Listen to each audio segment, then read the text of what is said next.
Está no ar o programa Conecte Saúde pela TV Sul Educativa de Guaxupé. É um prazer ter você mais uma vez assistindo aquilo que pode ser para você um tira-dúvidas sobre a área de saúde sua e de sua família.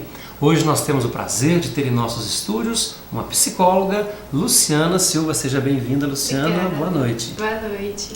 Nós vamos fazer hoje um programa, uma abordagem de um tema talvez dos mais atuais, que é a ansiedade, que acomete talvez grande parte, se não a maioria da população. É isso mesmo? Com certeza. É um tema que vem sendo muito...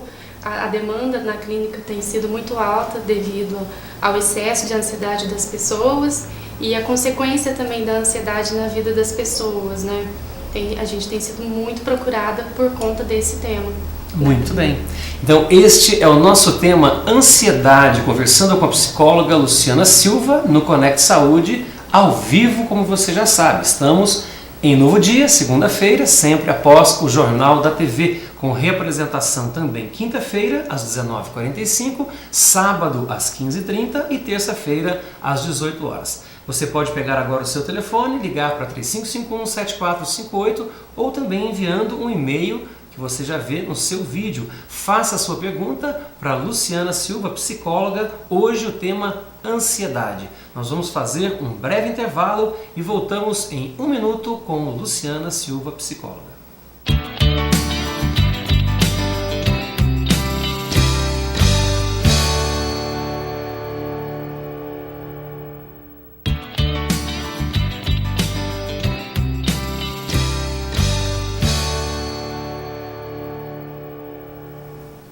Retornamos com o nosso Conecte Saúde desta segunda-feira. Estamos ao vivo conversando com a Luciana Silva, psicóloga, sobre o tema de hoje, ansiedade. Luciana, hoje cada vez mais as pessoas têm menos tempo, procuram problema, têm sempre mais dificuldade em resolvê-los, aumenta-se a carga de estresse, isso tudo vai gerando algo que nós não sabemos muito bem, nós pelo menos leigos, né? Classificar, né? O que é exatamente a ansiedade? A ansiedade? Bom, André, a ansiedade ela é uma sensação ou um sentimento que ela vem decorrente de uma interpretação do ser humano a uma situação de perigo ou de ameaça. Só que o que acontece? Muitas vezes nós interpretamos uma situação como se fosse de perigo e ameaça, mas na realidade ela não é.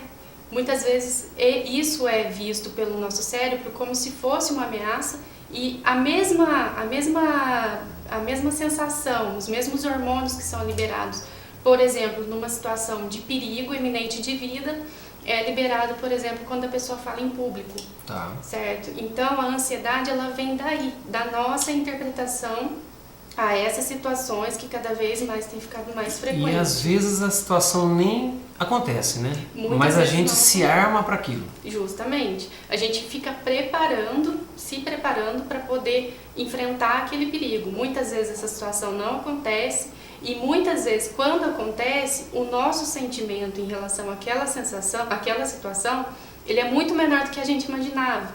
Então, esse sofrimento antecipado geralmente é desnecessário. É um sentimento que acaba acumulando e muitas vezes fica constante. O ser humano começa a viver em constante estado de alerta, sempre esperando que algo... Isso pode gerar doença. Com certeza. Devido à ansiedade excessiva, a gente vê aí outros transtornos que são associados a ela, né?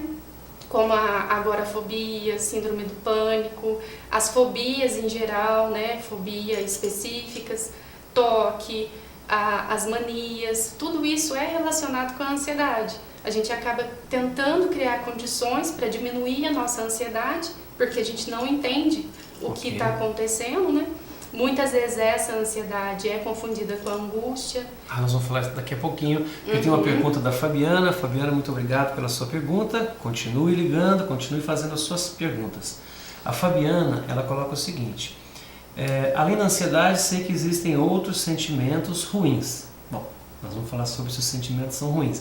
E ela pergunta se você, Luciana, acredita que as pessoas não lidam bem com as emoções. A Fabiana. Muitas vezes as pessoas não lidam bem com as emoções em determinadas situações. Às vezes, com a falta do autoconhecimento, a pessoa não consegue entender por que sente aquilo, por que vê aquilo daquela maneira. Então, esse modo de ver, de interpretar situações, aquela visão de mundo que ela tem sobre aquilo que está acontecendo, muitas vezes faz com que ela não coloque as emoções que são corretas para aquela situação. Okay. Né? Ela acaba sofrendo mais do que realmente precisava para algumas situações. Então, em primeiro lugar, para controlar isso, ela precisa se entender. Ela precisa saber quais são os limites dela, ela precisa entender qual é a visão de mundo dela em relação àquilo. Isso tudo tem interferência da personalidade, do histórico de vida, das vivências desse paciente. Então, tudo isso é visto na clínica, né, com a psicoterapia. A gente consegue. Um dos objetivos da psicoterapia é tentar, vamos dizer assim, que cada um consiga interpretar suas emoções, é isso? Isso, é um dos objetivos. Perfeito. Que ele se conheça, principalmente, e saiba como lidar com as próprias emoções, porque não existe um modo de interpretar situações ou de lidar com as emoções que valha para qualquer pessoa. Cada um tem uma interpretação específica, a gente precisa entender como que esse paciente interage no meio social dele e a partir daí traçar um modo para que ele interprete isso com Estou achando interessante a sua colocação, porque a gente às vezes lida com emoção como sendo uma coisa subjetiva e a razão como sendo, né? E você está falando de racionalizar as emoções, quer dizer, trabalhar talvez intelectualmente uma coisa que teoricamente não é intelectual, não é racional, mas é isso mesmo? É justamente, porque são os nossos pensamentos que controlam as nossas emoções. Se eu penso positivo, eu vejo as coisas positivas, e isso me traz sentimentos bons. Okay. Se eu vejo as coisas pelo modo negativo, né, de uma maneira negativa, com isso eu tenho pensamentos também negativos e isso me gera emoções negativas. Isso vai somando, vai criando. Vai somando. E aí isso, dependendo da situação que a pessoa está inserida, né, do contexto que ela está inserida, isso acaba interferindo até na tomada de decisões, por exemplo, muitas vezes interfere na vida conjugal, na vida familiar, e é onde as pessoas procuram tratamento, né, por uma situação específica, mas quando a gente começa a investigar, a gente vê que aquilo ali é uma interpretação que a pessoa está colocando sobre aquela situação, que pode ser diferente, que ela pode enxergar também, às vezes, os motivos do outro agir daquele jeito. Perfeito. Tem uma situação que às vezes acontece comigo, e eu gostaria de compartilhar, inclusive, com você, nosso telespectador. Alguns momentos que a gente sente, eu, por exemplo, me sinto às vezes um pouco triste e tal, e a gente não sabe por quê. Então eu procuro sempre parar e tentar abrir o leque do meu dia a dia e falar assim, o que aconteceu que está me deixando dessa forma? Isso é correto? Isso acontece. Acontece muitas vezes porque nós não paramos para pensar no que tem acontecido na nossa vida. Talvez não dê tempo, né? Não dê tempo, né? O mundo fast food, né? Nos obriga a fazer isso. E muitas vezes também isso pode ter uma influência física mesmo. Muitas vezes a nossa produção de hormônio, de serotonina, de componentes que regulam o nosso bem-estar, pode naquele dia não estar 100%. Perfeito. E aí acaba que se o nosso biológico não estiver bem, também a gente vê situações externas de uma maneira mais negativa. Então, tanto o externo pode interferir na minha situação física e biológica, quanto o biológico também pode interferir. Geralmente, quando a pessoa não identifica nada que mudou naquele dia, ou é um acúmulo de emoção, né? Okay. Que ela está já no limite, e aí aquele dia estoura, cai a última gota e enche o copo, transborda. Ou, geralmente, pode ser por conta disso mesmo, é uma indisposição emocional, sabe? Por conta de algum desequilíbrio, assim, hormonal, Quer dizer que pode existir uma ansiedade fruto do nosso estresse do dia a dia, como pode também ser alguma coisa biológica, química do próprio organismo. Pode, né? Com certeza. E como saber? Se é biológico, se é um hormônio que está, uma serotonina, né? Que está faltando, ou que não está atuando legal, ou se é alguma carga emocional do dia a dia. Bom, então, na clínica a gente consegue fazer essa investigação mais a fundo, mas mesmo quando a gente não identifica a causa daquela ansiedade, muitas vezes o tratamento é o mesmo. A gente consegue trabalhar da mesma forma, independente da causa da ansiedade. Muitas vezes o excesso de ansiedade também pode ser genético, porque ninguém é um milionário de herança genética, né? Perfeito. A gente recebe coisas que acabam prejudicando, às vezes, nas nossas vivências. A gente recebe dos nossos parentes próximos. Então, isso pode também interferir. Às vezes, a gente vê pessoas ansiosas na mesma família, pode ser tanto pelo contexto ambiental, as pessoas aprendem a ser assim, quanto também por essa questão genética. E em qualquer das duas hipóteses, o tratamento é o mesmo. Okay. Então, na verdade, a causa não interfere tanto no tratamento, né? Na verdade, o presente que ela está vivendo é o que ela vai conseguir lidar melhor com as Você falou do presente, nós vamos falar do passado e do futuro daqui a pouquinho. A Fabiana já foi a outra. A Carolina, ela está perguntando aqui sobre a síndrome do pânico, se existe outro tratamento que não seja medicamentoso. Quer dizer, a Carolina perguntando, síndrome do pânico trata-se em conjunto, Isso. terapia e médico, como é que funciona o tratamento? O ideal é que o tratamento seja feito com os fármacos, né, que quem passa esse medicamento é o psiquiatra, e em conjunto com a psicoterapia, porque o remédio ele vai tratar os sintomas daquela doença, daquele transtorno. Mas muitas vezes entender o que causa aqueles sintomas ajuda muito no tratamento em geral. Na verdade, assim, um associa o outro. Então, tanto o remédio é necessário para controlar a crise do paciente, para ele poder até conseguir absorver a psicoterapia, né, o que é passado para ele na psicoterapia, quanto a psicoterapia é importante também para o remédio fazer um bom efeito para o paciente. Na verdade, é uma associação de tratamento, né? Um associa o outro. Então, o ideal é que ela faça o acompanhamento, sim, com o médico psiquiatra, mas que ela trate também a ansiedade na clínica de psicoterapia, porque ela precisa entender quais fatores que a levaram a desenvolver a síndrome do pânico. Okay. Porque a síndrome do pânico já é a ansiedade totalmente em excesso, né? Já é um transtorno mesmo. Isso. Perfeito. Luciana, temos uma pergunta da Helenilza. A Fazenda, eu não entendi aqui, mas vamos lá. Helenilza, obrigado pela sua pergunta. Tem um problema, é quando o médico pede um exame, fico com medo de fazê-lo, chego até a passar mal. Queria saber se encaixa-se no quadro de ansiedade ou o que seria. A Helenilza. No caso da Helenilza, o que pode estar acontecendo é justamente essa associação específica do exame com uma situação de perigo e gerar essa ansiedade nela. Com certeza, o que está influenciando é a ansiedade, sim. Alguns dos sintomas da ansiedade incluem tremedeira, taquicardia, suor nas mãos, alguns sintomas mais característicos mesmo. Mas outros incluem até outras acaba sendo uma doença mesmo.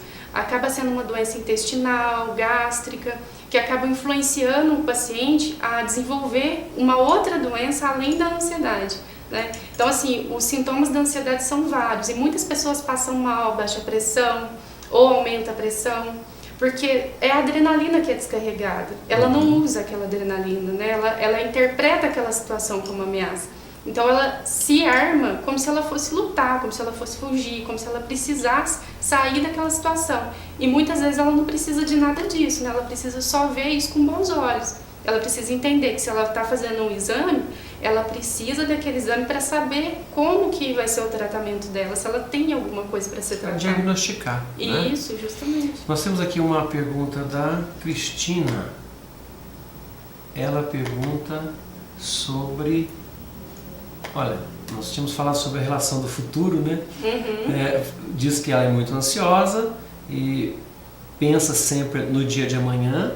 Então isso acho que é algo comum hoje, né? E ela quer saber se atividade física pode favorecer a redução da ansiedade. A Cristina. Pode. A Cristina, ela tem toda a razão de pensar isso sobre a atividade física. A atividade física, ela ajuda muito na questão de queima de gordura, de acelerar o metabolismo e tudo. E com isso também, o nosso corpo acaba entrando em equilíbrio. Então ela produz muitos hormônios que são positivos para o nosso bem-estar. E ela acaba usando também um pouco dessa adrenalina, que é descarregada com a ansiedade, para fazer alguma coisa, para executar algum movimento, né? Então, quando ela se mexe, ela está produzindo algo para ela. E com isso, ela diminui a ansiedade. Outra coisa também que ajuda a atividade física é que quando a pessoa está dedicada para alguma atividade, seja ela física, ou seja ela qualquer outra atividade em geral, ela desvia o foco dos pensamentos negativos, do que faz ela se sentir ansiosa. Porque a ansiedade é justamente isso, é ficar pensando sobre coisas que não aconteceram ainda. Perfeito. Então, todas as vezes que a gente se pegar numa situação dessa, sofrendo por algo que não aconteceu, o que a gente deve fazer? Voltar para o presente e começar a pôr mais atenção naquela atividade que está executando naquele momento. A gente vai simulando uma situação que às vezes não acontece. Muitas vezes não acontece. E muitas vezes não precisa daquele sentimento, né?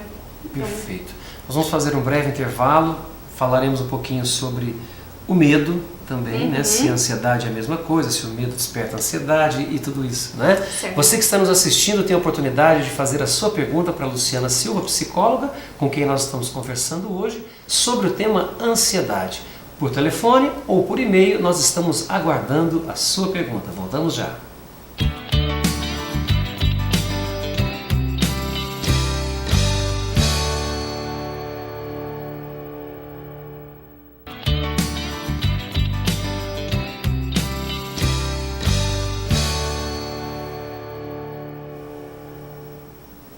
Retornamos para o nosso último bloco do Conecte Saúde desta segunda-feira, conversando com a Luciana Silva, psicóloga.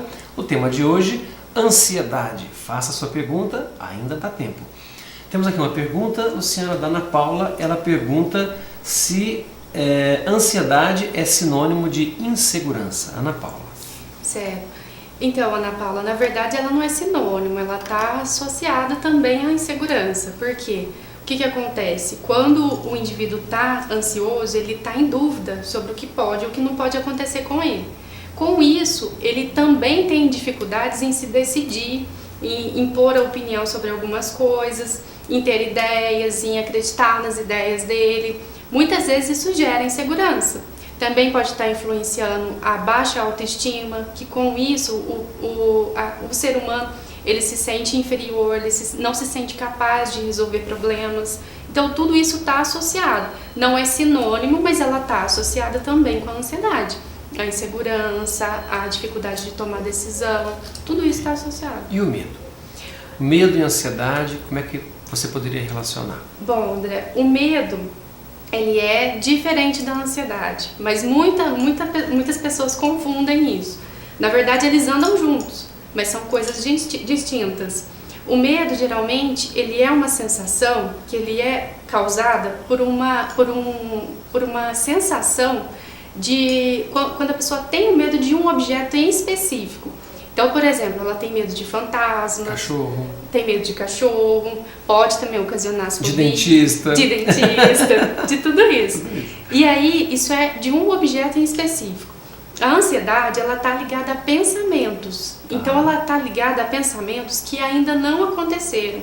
Então, são pensamentos justamente sobre o futuro, que é mais ou menos o que a gente já falou.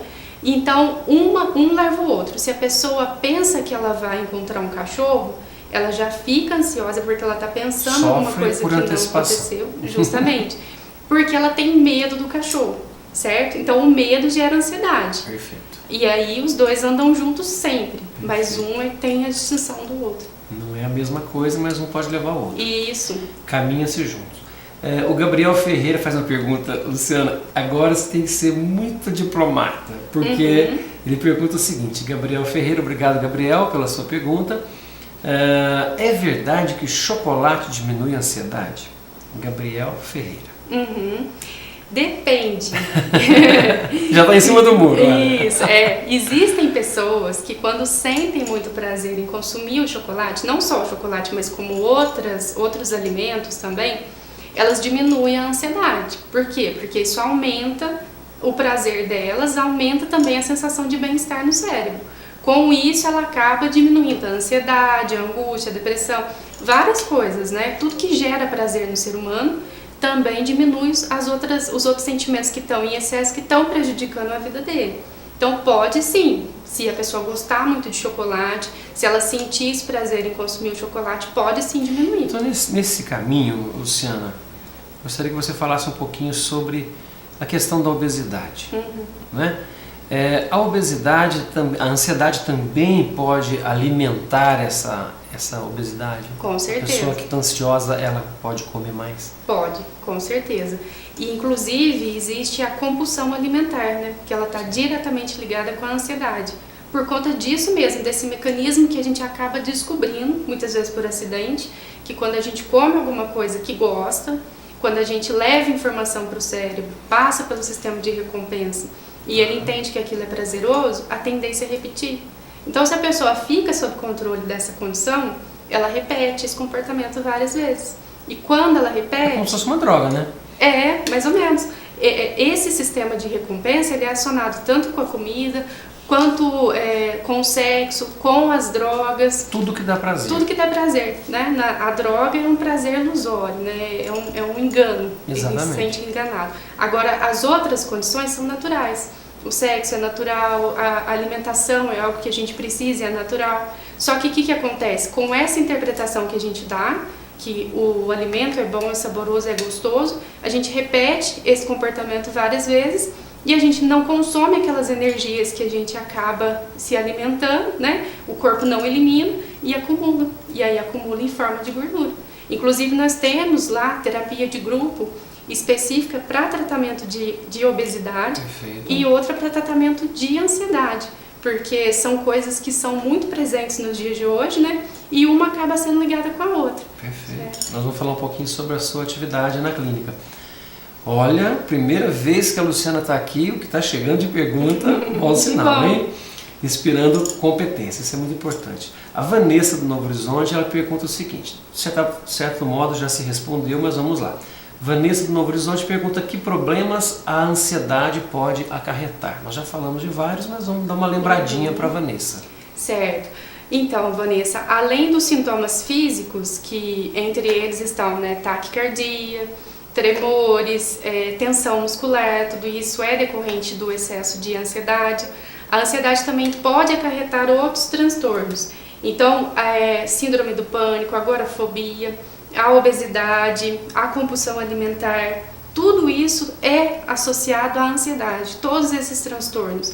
E fora também a questão da interação social, que a pessoa que é muito ansiosa, ela fala muito sobre coisas que não aconteceram, então muitas vezes as pessoas que convivem com ela vão perdendo a paciência. E aí vai alterando também o círculo de amizade, fala muito, ela se preocupa muito.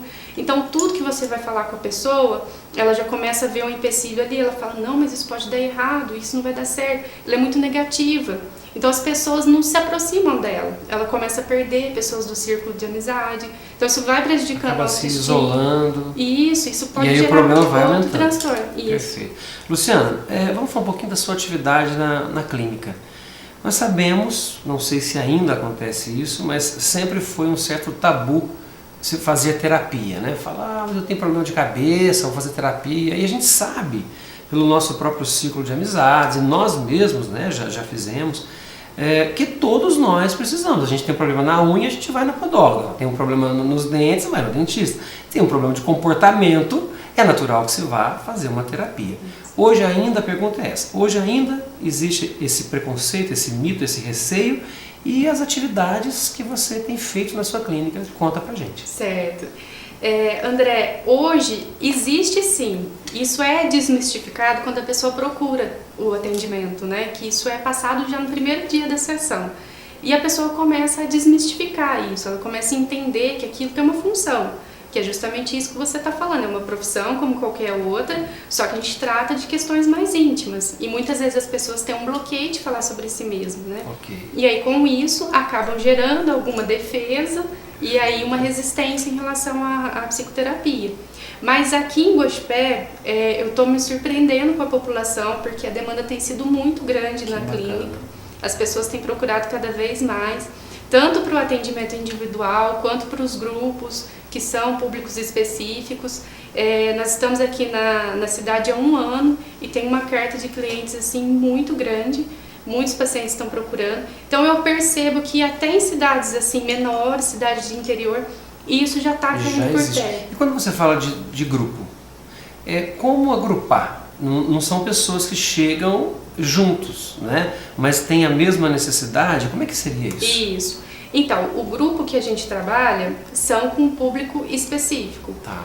Então são 2 e a gente tem projeto de montar outros também. Perfeito. Mas são grupos específicos. É um grupo de tratamento da obesidade, né, de controle do comportamento que leva à obesidade, e o grupo para tratar a ansiedade em específico. A gente tem projetos também para trabalhar com criança, que tem sido uma demanda muito grande, problemas de aprendizagem, ansiedade também infantil. Problemas de aprendizagem também?